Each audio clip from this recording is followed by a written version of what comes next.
देश भर में चर्चा हो रही है जेईई और नीट की परीक्षा को टालने के लिए। इस बीच शिक्षा मंत्री मनीष सिसोदिया ने भी केंद्र सरकार से मांग की है। क्या आधार है आपकी मांग करने का, और आपको लगता है कि सितंबर के महीने में जब यह परीक्षा आयोजित की जा रही है, इसके लिए सरकारी आदेश जारी कर दिए गए हैं, तो क्या यह उचित वक्त है? मैं आपके चैनल के माध्यम से भी केंद्र सरकार से अपील करना चाहता हूं कि ये अच्छी बात है कि हम एकेडमिक्स पर सोच रहे हैं, पर एकेडमिक्स में बच्चे जाएं, आईआईटी में जाएं, इंजीनियरिंग क्लासेस में जाएं या मेडिकल क्लासेस में जाएं, उसके लिए जेईई और नीट की परीक्षाएं करा के ही हम इंजीनियरिंग या मेडिकल में एडमिशन देंगे। ये थोड़ी जिद है, इस जिद पे ना रहें। एक पेरेंट के रूप में सोच के देखें। मेरा एक बच्चा है, वो भी उसी एज में है जिस एज के बच्चों की आज बात हो रही है।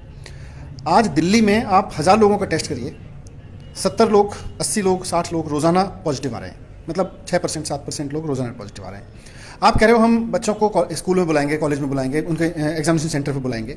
अगर 1000 बच्चे भी एग्जामिनेशन सेंटर पे आए और वहाँ अगर 50-60 बच्चों को भी पॉजिटिव हुआ, आप दुनिया का जो प्रोटोकॉल बना लीजिए वो फैलेगा। आप क्यों बच्चों की जान से खेलना चाहते हो? एक पिता के रूप में सोचिए, एक पेरेंट के रूप में सोचिए। सिर्फ एक मंत्री के रूप में सोचने से, एक एडमिनिस्ट्रेटर के रूप में सोचने से काम नहीं चलेगा। आपको और भी तरीके निकल जाएंगे। आप इसको पोस्टपोन कर सकते हैं या आप कोई और तरीका निकाल सकते हैं बच्चों को इवैल्यूएट करने का। इसमें मेरा सवाल यही था, मैं आपके ट्वीट भी देख रहा था।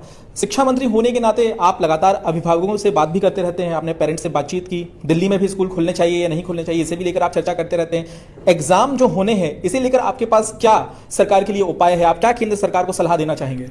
पहले तो केंद्र सरकार ये मन बनाए कि हम बच्चों के स्वास्थ्य से खिलवाड़ नहीं करेंगे। हम बच्चों की 28 लाख बच्चे हैं, हम 28 लाख बच्चों की जिंदगी खतरे में नहीं डालेंगे। पहले ये मनाए, फिर तरीके निकल जाएंगे।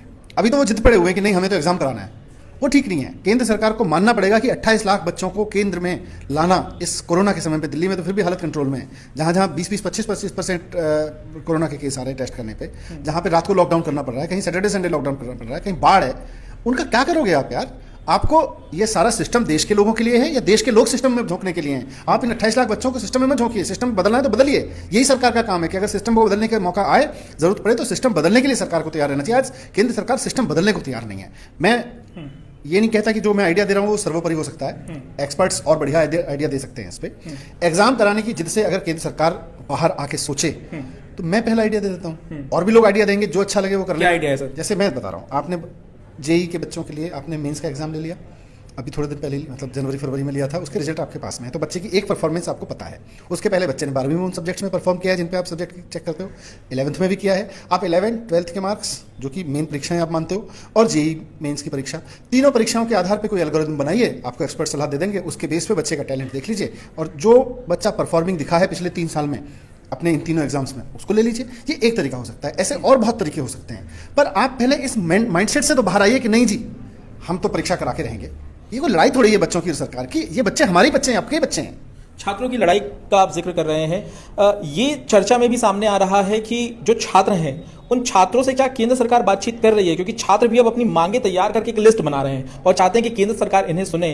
क्या छात्रों की बात नहीं सुन रही है केंद्र सरकार? ऐसा है, अनसुना किया जा रहा है? देखिए, सुनना ना सुनना तो दूर की बात है, छात्रों की सोच नहीं है, वो साफ दिख रहा है। आप किसकी बात सुनोगे? आप अपने घर में बच्चों से बात कर लीजिए, हर परिवार में घर में बच्चे हैं उस एज के।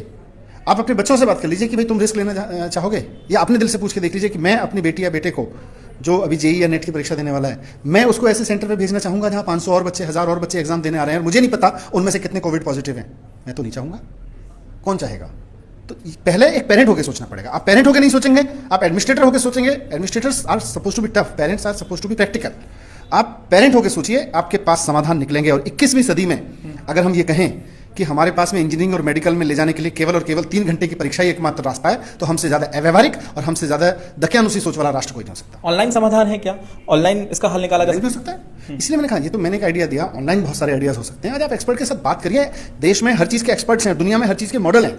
वक्त आने पर क्या छात्रों के लिए आप मुलाकात करेंगे केंद्रीय शिक्षा मंत्री से, क्योंकि आपने ट्विटर के माध्यम से तो जिक्र कर दिया? समय मुझे लगता है बहुत कम है। केंद्र सरकार को तुरंत इस पर निर्णय ले लेना चाहिए। क्यों किसी राज्य सरकार या क्यों बच्चों को सोशल मीडिया या मीडिया के माध्यम से ये चीज़ें कहनी चाहिए? हर सरकार की जिम्मेदारी है कि वो अपने देश के बच्चों की और देश की ज़मीनी परिस्थितियों को देखते हुए निर्णय ले। आज इसलिए मैं कह रहा हूँ, आप दुनिया की यूनिवर्सिटीज़ का मॉडल उठा के देख लीजिए, टेक्नोलॉजी का मॉडल उठा के देख लीजिए। दिल्ली के बारे में मैं चिंतित हूँ ये कि अगर दिल्ली के किसी स्कूल में 500 बच्चे भी एग्जाम देने के लिए बुला लिए किसी सेंटर पर, और वहाँ मतलब 20-25 बच्चे भी पॉजिटिव हुए या कोई जो इन्विजिलेटर है, जो पेपर बांटने वाला आदमी है, स्टाफ है, पानी पिलाने से लेकर कहीं जरा भी इन्फेक्शन का चांस हुआ तो मुझे डर है कि उस सेंटर के कहीं 500 के 500 बच्चे इन्फेक्टेड ना हो जाएं। और ये बात सिर्फ दिल्ली की होती, हम निर्णय ले लेते।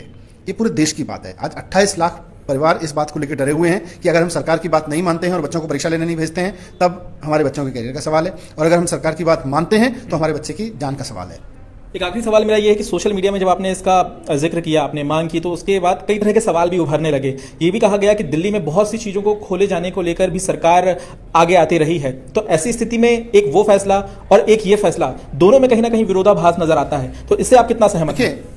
एक आदमी घर पे बैठा हुआ है, उसकी दुकान बंद है, वो अपनी दुकान खोलना चाह रहा है, उसके सामने परिवार की रोजी रोटी चलाने का संकट है, खिलाए क्या? वो कह रहा है मैं जाके दुकान खोलना चाहता हूँ, बहुत सारे प्रोटोकॉल्स लेके अपनी दुकान खोल के रखूंगा, अच्छी बात है, ये उसका हम सपोर्ट करते हैं। लेकिन सरकार जिद पे अड़ी हुई है कि हमारे पास में और कोई विकल्प नहीं है एग्जाम के अलावा, ये सरकार की दकियानूसी है। बहुत बहुत धन्यवाद हमारे साथ बातचीत करने के लिए। शिक्षा मंत्री मनीष सिसोदिया सीधे तौर पर केंद्र सरकार से मांग करते हुए कि जेईई और नीट परीक्षा के लिए दूसरे तरीके अपनाने होंगे। पंकज जैन, दिल्ली, आज तक।